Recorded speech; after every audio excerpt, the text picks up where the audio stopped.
Bien formado con el remate, otra vez el portero. Recuperado por parte de Pablo Serrano, que va a llegar delante del portero el remate. López. El saque de esquina buscando el remate, ahora sí.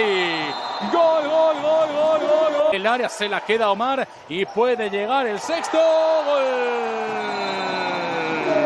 Tercero marcado por Jerry. Esperen que puede venir el cuarto y está el remate adentro. Va a encontrar más espacios el Mataró como en esta jugada. Se cuela, se cuela. Gol, gol, gol. 5 de nuevo el balón que lo pierden y es el segundo momento. Ya está. Corbe que busca la asistencia, el remate adentro.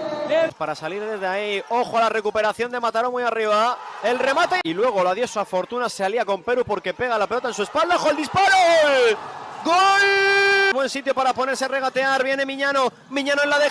El balón hacia el segundo palo, ¡qué parada de Perú, pelota suelta! Los pies de Joan Casanova, Rosco, uy, qué control orientado, qué bonito lo hizo Raúl Rosco. La jugada de Mataró culmina. Puede ser buena esta, Grau dejando ahí de nuevo para Vaque, ahora de la contra, conducida por el centro para Per, metiendo para Pablo Serrano, salida,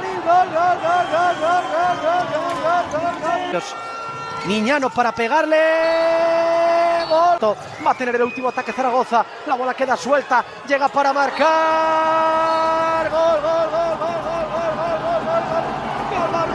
y final, y campeonazo para Mataró, el más listo de la clase, Mr. Capitán, el capitán del equipo.